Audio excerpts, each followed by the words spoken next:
न्यूजमध्ये आपले स्वागत. शम्सकरिता मी गजाला सय्यद. पिंपरी चिंचवड महानगरपालिकेचे भाजपचे माजी नगरसेवक चंद्रकांत नखाते चिंचवड विधानसभा मतदारसंघ निवडणूक लढविण्यास इच्छुक आहेत. चिंचवड विधानसभा मतदारसंघाच्या निवडणूक रिंगणात आपण पूर्ण ताकदीने उतरणार असल्याचे त्यांनी शबनुलीस वृत्तसंस्थेकडे सांगितले. मागील पोटनिवडणुकीत भाजपच्या पक्षश्रेष्ठींनी शब्द दिल्यामुळे चिंचवड विधानसभा मतदारसंघात भाजपचा उमेदवार मीच असेल असे त्यांनी ठामपणे सांगितले. चिंचवड विधानसभा मतदारसंघ लढविण्याचा मानस व्यक्त केला आहे, काय सांगाल? मी गेल्या 25 वर्षापासून 1997 पासून माझी पत्नी नगरसेवक होती. तेव्हापासून तर आज तक मी महानगरपालिकेच्या माध्यमातून किंवा सर्वसामान्याच्या दृष्टिकोनातून सर्व नागरिकांची एक चांगल्या प्रकारे सेवा करीत आलेलो आहे. त्याच माध्यमातून या 2017च्या निवडणुकीपासून तर आज तक राटणी आणि पिंपळे सौदागरचं एक मॉडेल तयार केलेलं आहे. त्या तयारमध्ये माझा वाढ तसा पाहिलं तर स्मार्ट सिटीमध्ये मंजूर झालेला नाही आहे, परंतु एवढी कामं केली की साधारणतः 450 ते 400 कोटीची कामे मी मंजूर करून राटणी आणि पिंपळे सौदागर मॉडेल म्हणून स्मार्ट सिटीमध्ये मी त्याचा दर्जा मिळवून दिलेला आहे. एवढं एक चांगल्या प्रकारचं काम केलं आहे. स्मार्ट सिटी दर्जा म्हणजेच काय तर संपूर्ण एक रस्ता केला, त्यामध्ये पाणी लाईन नवीन असते, त्यामध्ये ड्रेनेजची लाईन नवीन असते, कॉन्क्रीट लाईन असतं, कॉन्क्रीटीकरण असतं, त्याचबरोबर लाईटची देवी नवीन असतात. म्हणजे सगळा अशा माझा संपूर्ण राटणी प्रभाग हा 100% डेव्हलप झालेला आहे. शेवटच्या टप्प्यामध्ये राटणी गावठांचं काम चाललेलं आहे. ते चालू असतानाच आपल्याला छत्रपती संभाजी महाराज जे उद्यान आहे त्या उद्यानाचं एक ऐतिहासिक नावाला एक चांगल्या प्रकारचं कमान शोभली पाहिजे असं एक चांगल्या प्रकारची दगडी कामामध्ये नक्षीकाम करून अधिक चांगल्या प्रकारचे आम्ही कमान तयार केलेली आहे. त्याचबरोबर ज्या माणूस जन्माला आल्यानंतर वेगवेगळ्या ठिकाणी जन्माला येतो, परंतु मृत्यू झाल्यानंतर निधन झाल्यानंतर शेवट त्याचं स्मशानभूमीमध्ये होतो, तर ती स्मशानभूमी कशी असावी यासाठी एक उदाहरण असं आहे की राटणीमध्ये जी स्मशानभूमी ती महाराष्ट्रात स्मशानभूमी तशी सुविधा नाही आहे. अशा एक चांगल्या प्रकारची एक सोसायटी अशी स्मशानभूमी बांधलेली आहे. त्याचबरोबर महाराष्ट्राचा आराध्य दैवत असणारं छत्रपती शिवाजी महाराज यांचं जे स्मारक मी राटणीमध्ये बांधलेलं आहे ते एवढं विशिष्टपूर्ण आहे की त्या ठिकाणी भारतामध्ये नव्हे तर जगामध्ये सर्वात मोठं छत्रपती शिवाजी महाराजांचं अशोड स्मारक पाटील मागील 2 पायावर फक्त उभा असत असल्या आधारानं आधारित मी स्मारक बसवलेलं आहे. त्याच्यामध्ये छत्रपती शिवाजी महाराजांचे महाराष्ट्रामध्ये भरपूर पुतळे आहेत, भरपूर स्मारक आहेत, परंतु पाठीमागच्या पायावर उभा असणारं भारतातील किंवा जगातील पहिलं स्मारक हे माझ्या वार्डात झालेलं आहे. आणि त्याचबरोबर मग नदीचा सुधारणा प्रकल्प असेल, त्याचबरोबर प्राधिकरणाचा समस्या असतील. गेल्या 25 वर्षापासून आम्ही प्राधिकरणाच्या समस्यासुद्धा मग तिथं राटणी असेल, काळेवाडी असेल, थेरगाव असेल, वाकड असेल, त्यानंतर वाल्लेकरवाडी असेल, या चिंचवडचा काही भाग असेल, या भागामध्ये असणारं प्राधिकरण लोकांना कायमस्वरूपी एक टांगती तलवार होती आणि त्याला वेळोवेळी त्यांच्यावरती कारवाई यायची. ती कारवाई आम्ही हटवण्यासाठी किंवा गरगरिबाची घरं पाडण्यासाठी कारवाई ती आम्ही संघर्ष करून ती पळवून लावायचं. आणि त्याच्यावर मग पळून किती दिवस लावणार तर त्याच्यावर मी 98 साली राटणी रहिवासी कल्याणकारी संस्था स्थापन केली आणि त्या माध्यमातून मी हायकोर्टामध्ये केस दाखल केली. साधारणतः मी 98 साली केस दाखल केली. 96ला आम्हाला रिटर्न आमच्या बाजूने विरोधात निकाल गेला. परत 96 सालीच आम्ही फाईल दाखल केली आणि त्यावेळेस आम्हाला 97 साली आम्हाला स्टे मिळाला.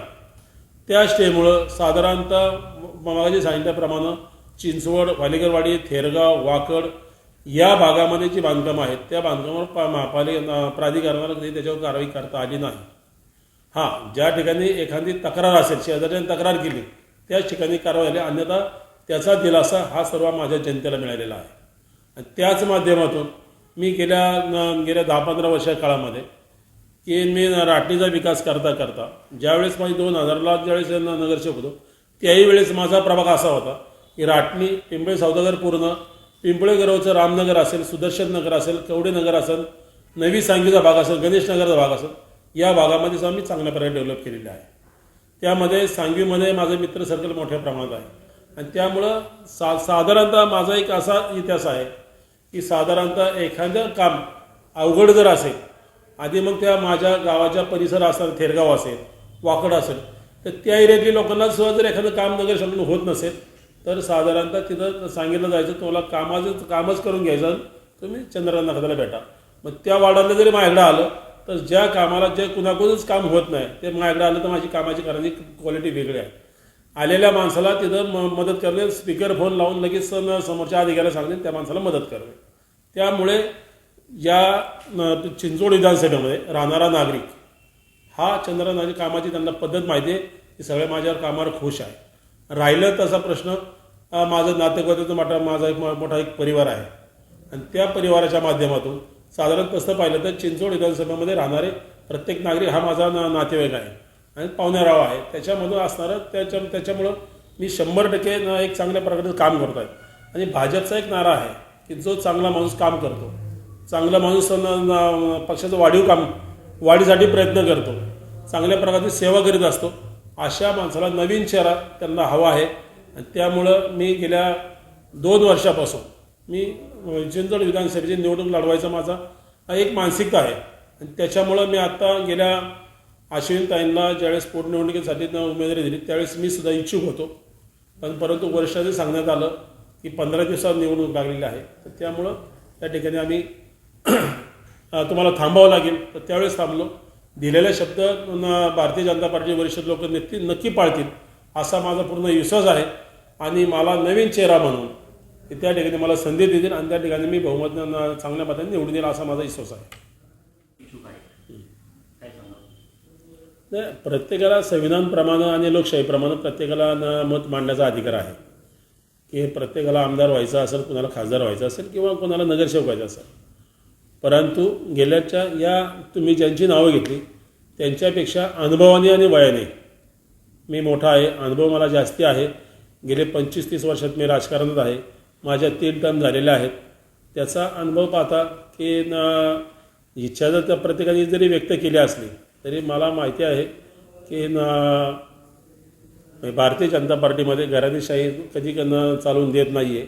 आणि आता त्याप्रमाणे जरी इच्छा त्यांनी कुणी व्यक्त केल्या असल्या तर त्याच्यापेक्षा मला या ठिकाणी नक्की 100% भारतीय जनता पार्टी तिकीट देईल. जेणेकरून आता एखादा जर अध्यक्ष झाला असेल तो गेल्या वर्ष 2 वर्षात शांत राहिला आणि आत्ताच्या निवडणूक तोंडावर आल्या किंवा चंद्रकांत नागांनी त्यात पवित्रा घेतला लढायचा आणि त्याच्यामध्ये मग पक्षवाढीसाठी अध्यक्ष उपाध्यक्ष असेल, खजिना सेक्रेटरी आपलं काय म्हणतात त्याला सरचिटणीस असेल, अशी काही पदं जर त्यांना द्यायची म्हणलं तर ते आत्ता ती पदं द्यायला लागल्यात आणि ते बी राटणीमध्ये काही कार्यकर्त्यांना पदं देण्याचा त्यांचा कारभार चालू आहे. म्हणजे आत्ता त्यांना पक्षवाढीची त्यांना कल्पना यायला लागली की आत्ता पक्ष वाढवला पाहिजे आणि तो बी राटणीमधून वाढवला पाहिजे असं त्यांचं आहे. हा कुपट भावनेने हा त्यांचा प्रकार चाललेला आहे. त्यामध्ये जरी त्यांनी इच्छुक केला असेल तरी इच्छा होण्याची परत एकदा सांगतो, इच्छा होण्याची त्यांची तयारी जरी असेल, जरी त्यांनी इच्छा प्रकट केली असेल, परंतु भारतीय जनता पार्टी एक चांगला आणि स्वच्छ एक कार्यकर्ता, कसलाही काळा डाग नसलेला कार्यकर्ता ते स्वतः शोधून मला त्या ठिकाणी उमेदवारी देईल आणि मी त्या ठिकाणी निवडून येईल असा माझा विश्वास आहे. तसं पाहिलं तर मला पक्षश्रेष्ठीने सांगितल्यापासून गेल्या 6 महिन्यापासून म्हणजे चिंचवड मावळ लोकसभाचा डिक्लेअर होण्याच्या अगोदरपासून मी मतदारसंघामध्ये पूर्ण फिरतो आहे. साधारणतः 3-3.5 हजार कुटुंबाला मी भेट देऊन आलेलो आहे. नंतर आत्ता 4 तारखेला लोकसभेचा निकाल लागला. त्याच्यानंतर मी माझ्या कुटुंबातील माझ्या नातेवाईकांना कमीत कमी 6-7 4 व्हीलर गाड्या या घेऊन आपल्या घरोघरी सर्वांना मुख्य जे प्रमुख कुटुंब आहेत शहरातले किंवा चिंचवड विधानसभेमध्ये त्यांना मी गाठी भेटीचं त्यांचं माझं काम चालू आहे. त्याच्यामध्ये माझे कार्यकर्ते रोज साधारणतः 150 ते 200 कार्यकर्ते मतदारसंघामध्ये एक छोटंसं पत्रक तयार करून, कारण लोकांच्या समोर गेल्यानंतर काहीतरी दाखवायला पाहिजे, त्यांनी एक छोटंसं पत्र तयार करून अनेक घरोघरी जाऊन देण्याचं काम माझं त्या ठिकाणी चालू आहे. आणि त्या माध्यमातून माझा हा प्रचाराच्या माध्यमातून 100% आपल्याला एक चांगल्या प्रकारे लोकांची उत्सुकता आणि गेल्या कित्येक दिवस झालं की माझ्या वार्डातील प्रत्येक नागरिक, कारण गेल्या 10-20 वर्षात मला काय कारण लावलं काय मला माहीत नाही, परंतु मला कोणत्याही मोठ्या पदावर त्यांनी मला संधी दिलेली नाही. ते वैयक्तिकरित्या कुणी कुणाच्या पुढं जाऊ नये म्हणून की काय माहीत नाही, परंतु आज रोजी मी जे काम करतो आहे ते चांगलं काम करतो, त्यामुळं माझा प्रचार चांगल्या प्रकारे काम चालू आहे. आत्ता खरं पाहिलं तर मला चिंचवड विधानसभेमधील जे नागरिक आहेत, जे मित्रमंडळ आहेत, जे पाहुणे मंडळी आहेत, जे मतदार आहेत, त्यांनी खरं तर त्यांनी पाठपुरावा करताय की अण्णासाहेब तुम्ही, नखासाहेब तुम्ही निवडणूक ही लढवलीच पाहिजे, कारण तुमच्यासारखा स्पष्ट आणि एक चांगलं काम करणारा नेता आपल्या भागात नाही आहे. बाकी सगळे जे आहेत ते फक्त शोबाजी करणारे आहेत, पण तुम्ही तळागाळात जाऊन आम्ही तुमच्या सुखदुःखाच्या कार्यक्रमाला आम्ही पाहतो की तुम्ही फार तळागाळात जाऊन काम करतात. त्यामुळं लोकांचा जो विश्वास आहे, लोकांचा जो आग्रह आहे, नेते मंडळींचा बऱ्याच ठिकाणी आपण गेल्यानंतर नखासाहेब तुम्ही आता थांबू नका, तुम्ही आमदारकी लढली पाहिजे, त्या लिमिटमध्ये त्या लेवलमध्ये तुम्ही आलेला आहात, तर तुम्ही त्या ठिकाणी आमदार म्हणून तयारी करा. आणि त्याप्रमाणे सर्व नागरिकांचा माझा 100% मला त्यांचा आत्मविश्वास की 100% ते माझं चांगल्या प्रकारे काम करतील आणि या येणाऱ्या निवडणुकीमध्ये आमदारकी म्हणून मी 100% निवडील अशी मला खात्री आहे. खरं पाहिलं तर महानगरपालिकेमध्ये मी एक या 2017 ते 22पर्यंत मी एक ज्येष्ठ नगरसेवक म्हणून काम करतो आहे. आता ज्येष्ठ नगरसेवक म्हणलं की त्यांना महानगरपालिकेच्या ज्या कमिट्या आहेत, स्टँडिंग कमिटी असेल, महापौर असेल, उपमहापौर, अशा ठिकाणी ज्येष्ठ नागरिकाला एक पद दिलं पाहिजे होतं, परंतु स्थानिक नेत्यांच्या मनामध्ये काय त्यांचा दृष्टिकोन आहे नाही मला माहिती, पण या 5 वर्षात मला कोणतंही पद दिलं नाही. आणि जरी मला कोणतंही पद जरी दिलं नसलं, पण चंद्रकांत नखाते हा स्वभावाने जिद्दी स्वभाव आहे, कष्टाळू आहे, प्रामाणिकपणा आहे, आणि त्याच्यामुळं आज शहरामध्ये जवळजवळ सर्वात जास्ती निधी हा मी राटणीमध्ये खेचून आलेला आहे. आणि जरी कोणतं पद नाही, पण तर मी थांबलो नाही, तर शहरामध्ये राटणीचा माझ्या प्रभाग क्रमांक 27चा आज रोजी जवळजवळ राटणी गावठांचं आता काम चालू आहे. 1 महिन्यामध्ये काम पूर्ण होईल आणि मग त्या ठिकाणी मला असं म्हणता येईल की राटणी प्रभाग क्रमांक 27 100% विकास झाला. असं एवढ्या चांगल्या प्रकारचं मी काम करतो आहे. आणि म्हणून ज्यांना कुणाला भीती असेल, ही भीती त्याच्यासमोर यायला नको होती, पण तीच समोर येणार आहे, कारण चंद्रकांत नखाते हा जिद्दी आहे. आणि त्या जिद्दीप्रमाणे आज रोजी आमदारकीच्या उमेदवारी म्हणून किंवा आमदारकी लढण्याची पूर्ण तयारी आहे माझी. म्हणजे एखादा मी इच्छुक झालो आणि परत थांबलो असं होणार नाही. 100% निवडणूक ही 100% लढवणारच आणि मी निवडून येणार अशी 100% मला खात्री आहे. आपल्या शहराची बातमी मिळवा आता शबनम न्यूजच्या ॲपवर.